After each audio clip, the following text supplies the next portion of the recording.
Bannange nsanyusa okubalaba, nsanyusa okubutegeera nti buli awo kuwuliriza, nsanyuse kati neebaza Katonda olw'ekiseera kino kyampadde nange okubaako kye njogera nammwe. Mujja kunzita munansonyiwa busonyiwa ndaba nga aliwo ekitakedde naye ntegeeza kijja kubaawo kuba Mukama yantumye okwogera gye muli. Ndeemusa okuva mu maka muno. Bannange babatumidde nnyo, mwebale kubeerayo, mugeze Yesu temumuteera ddala. Ate njagala okuteeta okusaasira n'ebizibu ebingi ebibaddewo, okufiirwa, okulwaza, amasano gabaŋŋamye gyali omulwadde, n'abalala bangi abalwadde abali ku ngiri, Maisita Rosette, ne mwenna bannange okusaba naddala njagala kwebaza Katonda ati Mukama abajjanjaba ate mukyaliwo. Naye waliwo bannaffe bafiiriddwa, okufiirwa kubadde kungi. Uganda waffe Ruth Nakembo yawummula kitalo nnyo, kitalo ddala. Era njagala okusabira taata atanya naye si mulamu nnyo, njagala okumusabira Mukama ayongere okubeeramu naye n'okumulabirira, okusaasira ebinno inflation wetuweewedde. Naye bwe baŋŋamba nti nja kubuulira nge sigaana mukisa gwa kuweereza ng'okubuulira, nendowooza naaha Mukama nteeka okwogera bwe kuba sinze njogera gye muli, njogera gye muli naye sinze neetumye. Katonda olunaku lumu nampa ekyokulabirako kye nawadde omutwe nti va e Mowaabu Besirekemu ewaffe, va e Mowaabu Besirekemu ewaffe. Ekitabo kya Luusi tetugenda okugyamu ebigambo ebyo, tetugenda okulowoozaako ku lunaku lwonna olwaleero. Ekitabo kya Luusi kirimu ebigambo bingi ebirungi ebirimu ebyokuyiga enfofoolo.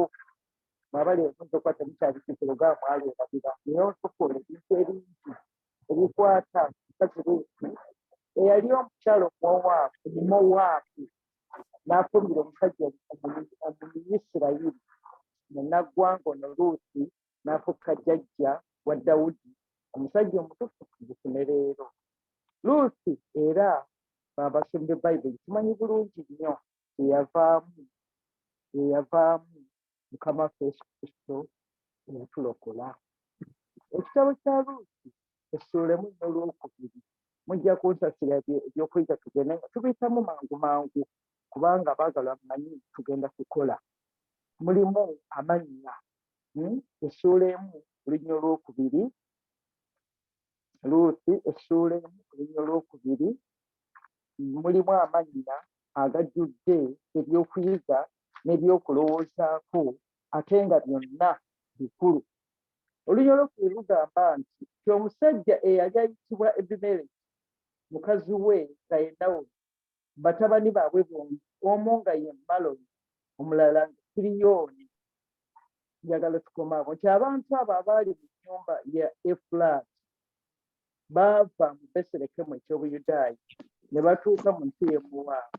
Bwe baanga bali Erimereki kankomaawo kasooke nkomekaawo.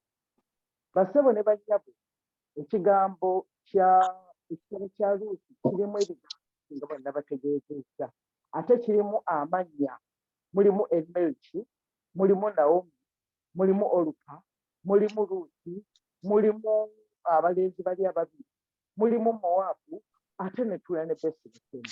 Naye njagala okubategeeza ekitabo kino kirimu ebigambo ebikulu bye nalowooza tuteekwa okubirowoozako mu nnaku olwaleero okusiiba.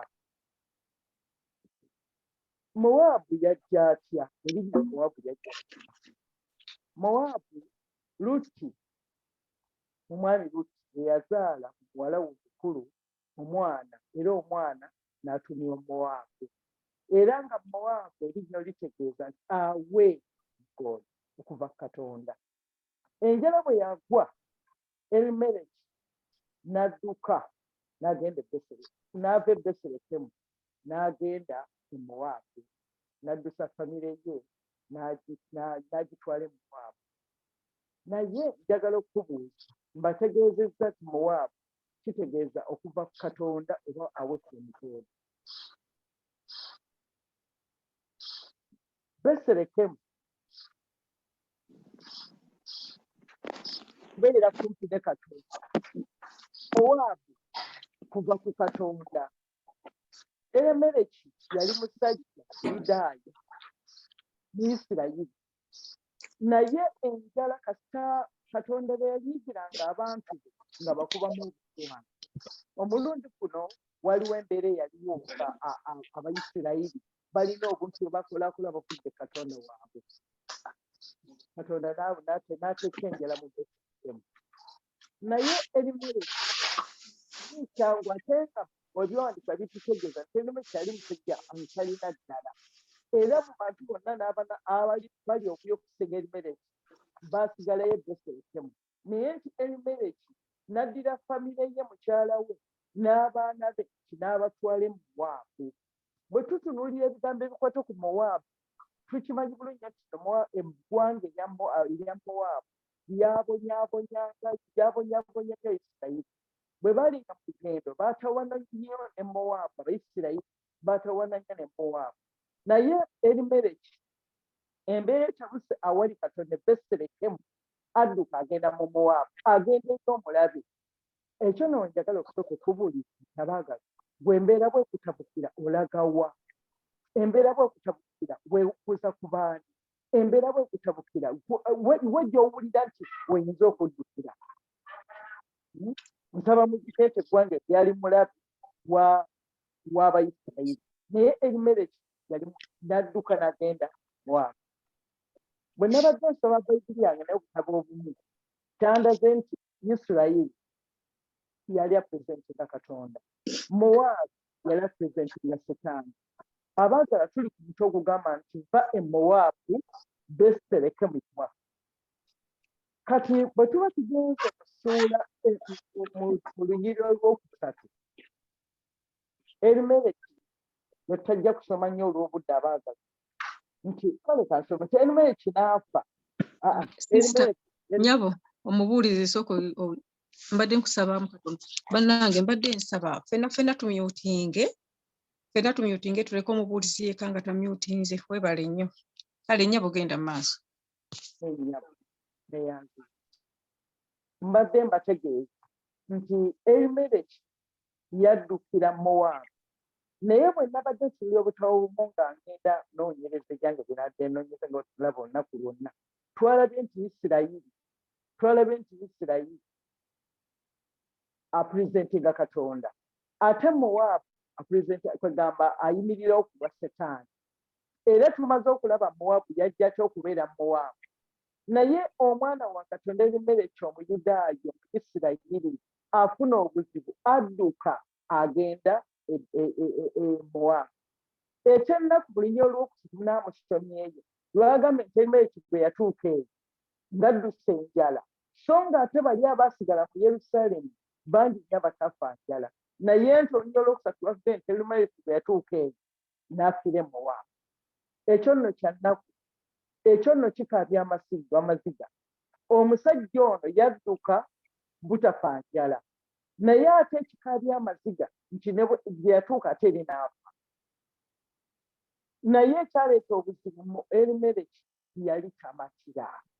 Obuzibu bwonna bwava butamatira bwe yalwa Erimereki. Erimereki n'afiira ow'omulabe we, abaana be twakirabye bulungi nnyo nti nabo ne bafa. Abaagalwa njagala tuyimiryemu kawo katono twebuuze ku lunaku luno lwaleero olw'okusaba n'okusiiba. Bangi Abakristaayo abavudde ku Katonda olw'ebintu bye twetaaga eby'omu nsi ebiggwaawo. Omanyi nti waliwo Abakristaayo oba tuyinza okuba Omukristaayo nga kyannaku Omukristaayo okufiira mu ssabo, nga kyannaku Omukristaayo okufiira mu lokozi, nga kyannaku Omukristaayo okufa nga bagabba, nga kyannaku Omukristaayo okufa n'ofiira ewala, okuva ewammwe n'ogenda n'ofiira awo banofiira ew'omulabe. Abaagala, the moment you disconnect yourself from God, that's what happens. Toyinza kubeera mulamu buli lw'ofiira Katonda. Olunaku olwaleero nga tulina ebyokusabira, nga tulina ebintu ebitutawanya, nga tulina byetwetaaga Mukama atukolereko, tusooke tutunuulire obuzibu bwe zaakoliko ebizibu n'emyaka njagala nti okirowooza okimanyi nti olina kunywerera Katonda n'obeera wali katatuvaako buli lwova wali katatoyinza kubeera mulamu obulamu erimere kyali abulese beserekemu nga tayinza kuba mulamu buli lwe tuddukira ebweru w'ekkanisa bannanga abaagalwa kwe kusaba kwange Mukama waffe tweyongere buli wobeera mu kanisa buli woba nfunire yongera kubeera mu kanisa mwe muli obulamu njagala okwebaza ennyo puroguramu za Uganda nti muteekawo olunaku nga luno abantu ne basabirya Katonda olw'obwetaavu ne mujja awali Katonda ne mujja ebbeeserekemu kubanga Katonda waali ekikaabya amaziga kye nayongedde okwetegereza bw'ona otuulira ng'ogenda okusoma nti Erimereki bwe yafa n'omulambo gwe tegwazzibwayo waabwobwo omulambo gwe nagwo baaguziikayo ate si kyekyoka Erimereki bwe yafa nti yali bwe yafa n'abaana be Malo ne Kiriya ne bonna bafa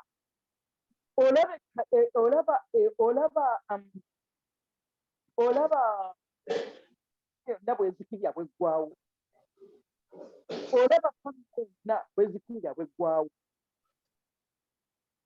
obuddukiro bwe tufuna obuddukiro tebuli mu kuddukira okuva Katonda kyenavudde mbaga nti ffe Mowaabu beserekemuffe twegendeeza nnyo bannange okusalawo kwe tukola decisions zetukola kubanga decisions zetukola zituleetera ddala oluusi okufiira ddala ntugwawo osanga bambi musajja wattu yalowooza nga nange bwe nandirowoozezza ayinza okuba nga yalowooza tulivo ayinza okuba nga yalowooza tulivo anaddayo eka naye teyasobola abaagalwa batulekere awo okuzanyisa ekibi waliwo obuntu obutonotono bwe tulabanga obutonotono naye ng'ekyamu tebugenda okutuzikiriza twewala ebifo ebikyamu okutwala kubeerayo n'abaana baffe twewala ebifo ebikyamu mwe abavubuka mulina obuzibu mulina ebifo bye muwulira buli kitu byagala naye ng'amazima bigenda okubazikiriza okubamalawo n'oga ndaba nange nsanyukeko ng'omuvubuka ogenda okusanyuka olwaleero naye ogenda okuzikirira oli ogenda mu Mowaabu ogenda okuzikirira society ze tubeeramu zituyisa zitya society ziri zitya zifaanana zitya nga ogenda okusanyukamu eddakiika emu abaagalibwa Mowaabu erimu obubi erimu amasabo erimu obubi erimu buli muze gwonna obubi kubanga kitegeeza nti embeera y'Omowaabu away from God n'olwekyo kwe kusaba kwange nti mu Mukama waffe tweyongere okwenyereza Katonda olwaleero ewetugo bw'oba nga waliwo ekizibu ekigaali tudduke tugende eri Katonda waliwo abakyala bano ne Ruth abaana bano kasa batuuke Mowaabu kubanga baali mu mbeera eyo ebweru w'ekkanisa ebweru Mowaabu baali balina kwata okutinga mbeera yonna n'abantu ababali oku baali ba Mowaabu ng'ate batuuse balina okuwasa mwana wange bawasa omu n'awasa Olupa omulala n'awasa Luutu naye Olupa gwe njagala tusooke tulowoozeeko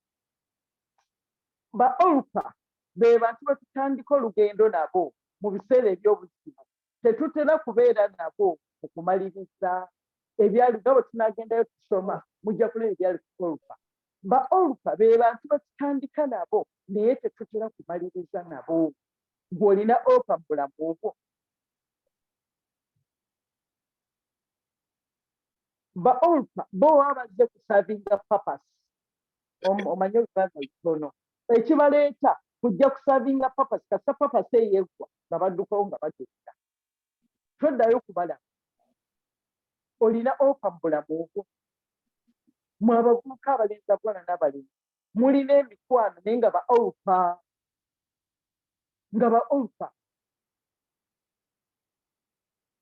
tusabe Katonda tusaasire n'abazadde tusabire abaana bafune emikwano baleme kufuna ba Olupa obudde budduka mu masimu gaffe bw'otunuulira essimu yo amannya g'osevinga mangi naye mulimu ba olpa bameka mulimu ba olpa bameka njagala tugende mangu ku luusi olw'obudde luusi be bantu betutandika nabo olugendo ne tubeera nabo mu biseera ebyobuzibu oba birungi oba bubi oyo ye luusi eseebo be bantu betubeera nabo luusi be bantu abajja mu bulamu bwaffe ku kiseera tubeetaagira n'okusavinga for a lifetime oyo ye luusi baluusi bwe bajja mu bulamu bwaffe babeera naffe forever babeera naffe oba tebayinza kutulekerera mu kiseera ekizibu naye ye olufa bwajja ajja kusavinga kiseera ekyo kakimuleese kasakiggwa nga dduka abawala mugenderedde mukagaziye mulabe waliwo awejja okuyiga luusi akiikirira abantu abeera naffe ku kiseera ekya struggle ate era ne mu bwangu baluusi babeera naffe njagala okuyita abazadde be baluusi batono nnyo abazadde abakyala oba abaami abatali baluusi batono babeerawo Judith Babirye kyeyava ayimba nti maama wange bw'alaba nga agenda okusaanawo akola kyonna ekisoboka kubanga luusi baluusi tebava mu mbeera weeberera ekizibu wabula bongera kujja buzi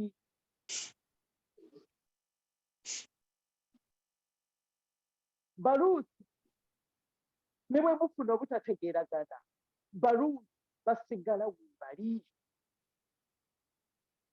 waliwo emikwano nga luusi atuuka n'okulayira nti ne bwe kinaaba ki nze nja kuziikibwa wooli sijja kuva wooli kubanga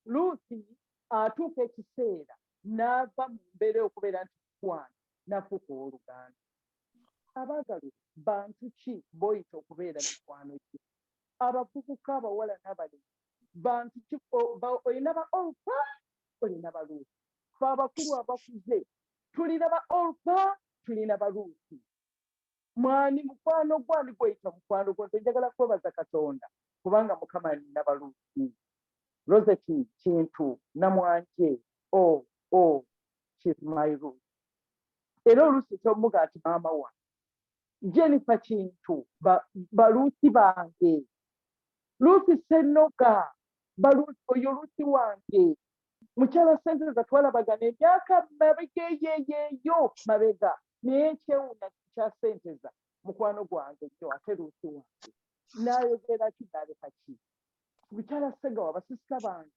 bonna baluusi bange naye ggwe baani b'olina baluusi be kakati nate njagala okusaba ensonga yamazzi nate luusi tubeere beegendereza nti katuleme kuyaayaana ffe kufuna baluusi naye nga ffe tetuli baluusi eri balala katubeere naffe baluusi eri abalala naye konna okubeera nga nze sange luusi naye ate nga nze ndi olpa gyali ekyo nno tukisebe Katonda tusobole okutambuza obulamu naffe tuteekwa okubeera baluusi eri abalala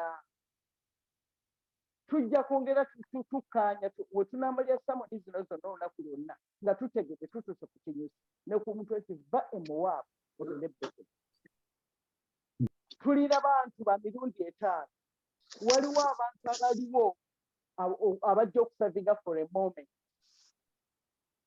ekiseera bajja kujjaoli kyokka ate toddamu kubala for example fiiri mikono gyange ne bajja ne bandaga ne bampa abakugu ne bankiikirako ne basula wano okumala okukiikeka bwe kuggwanga su nga yeetaabulira tajja kudda tatagasa kuseibaleti si kibi naye abo be bantu ekifo ekimu eky'abantu be tulina waliwo abalala baliwo for a season kyekiseera ng'oli mu buzibu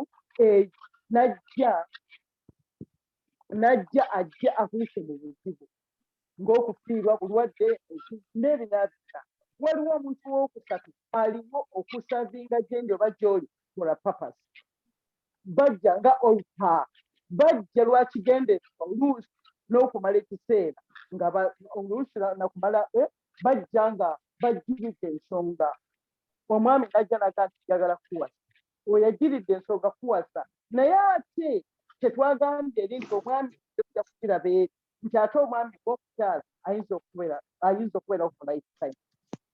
Abalavas abawala n'abali beesibyeko mugenda ne mufuna abalavas naga nti era gwe wotolinze ekisirya sinywa era nseebaka natule otulo nasentizula naye ng'oyo azze for a purpose. Waliwo obufumbo obubeerawo obutufuna obufumbo obubeerawo nga obufumbo obwo buliwo for a purpose. Emirimu gye tukola bwenkola mukamawo omutwala era mukama n'omwagala nomujajjatta kubanga mukamawo okolayo naye omulimu bwe gunaggwako olwo kijja kuba kiwedde.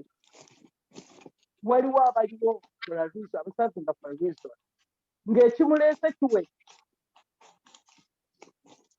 ng'ekimuleese alabye nga bakusikiddeyo akasente n'agahoka ngende waffe bamusasudde akasente k'ettaka najja n'akwekulubeesezaako the moment bw'alaba nga akasente kaweddewo mwana wange gaddekemutaddeyo kumulaba oyo ali olwasula kubanga bakusasudde.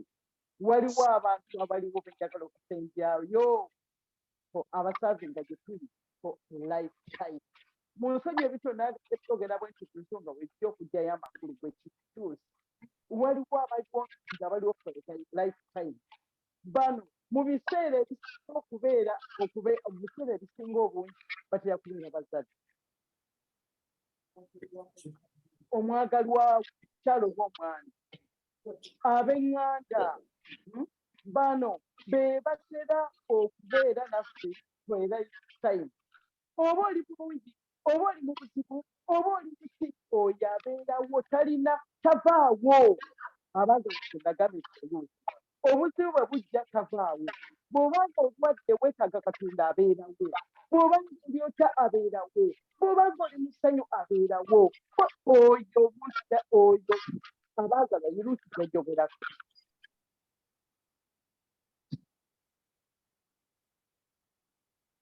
Nsaba Mukama atuyambe abaagala bwe tusoma olugero olwokubiri n'olwokuna nga natwe okumaliriza nti katunywerere Bethlehem newankubadde nga Bethlehem waliwo okunywa amaziga obulwadde enjala disappointment ebinyiga obugumba newankubadde nga olwebyo byonna kirungi okutuula obubi naye nywerera Bethlehem kubanga twaffe wewali Katonda ffe tayinza kutulekerera abasebo ne banyabo.